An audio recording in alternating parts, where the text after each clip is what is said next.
Hey everybody, this is Deborah Richmond and I am back with another block in our Block of the Month quilt.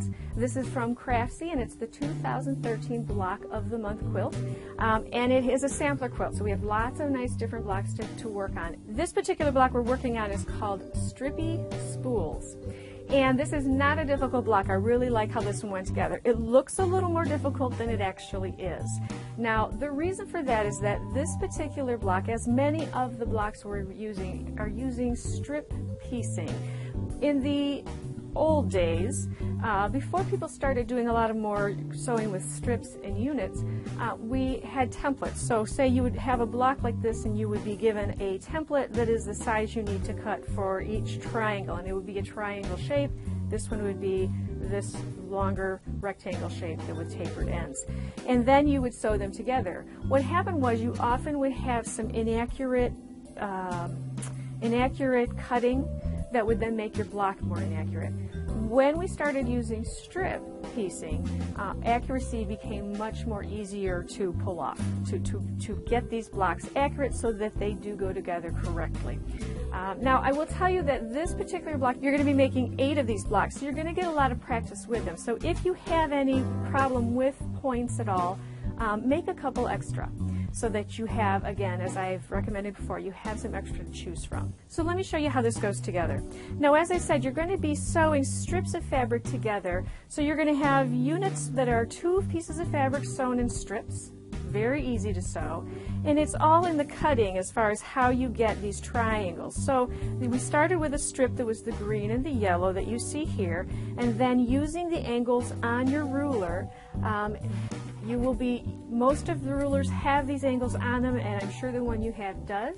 If not, you want to make sure you go get a quilting ruler that has angles on it. And the instructions in the video are really good for how to use that angle. Now, after it takes a couple of times of cutting the triangles before you kind of really, for me, I'm just going to talk for myself. It took me a couple of times of using the triangles and getting them on the fabric correctly before it started to really click and make more sense for me. So the first couple took me a long time to make sure I have this ruler where it's supposed to go and then do the cutting. So that's another reason why to have extra and to make some extra, just in case you are off on some of the cutting, you've got more chances to try again. But the instructions are very good in the video. So once you have these triangles cut, you can see the 2 different triangles here that we then put together and piece here. And again, as you lay them together, you will be matching the 2 seams right here that turn into this corner. And then, of course, then you do it again, so you have now these 2 units and the block goes together by sewing straight across, matching those points where they need to be matched. So again, you're going to be making 8 of these, and you get lots of practice with those points. Once you have it put together, then you're going to square it down. It most likely, mine turned out to be just a little bit larger, which was good because it gave me the ability to square it down to the size you need. Now, do remember when you're making these blocks that when the pattern says that it's a finished 7-inch block, then what that means is it needs to be 7.5 inches. And just to go over that real quickly, the reason is 7-inch finished means that once it is in the quilt and pieced together, it will be 7 inches. So for us to sew blocks together, we need to have a 1/4 inch seam on each side in order to be able to sew them together, and when you flip them, the seam is underneath.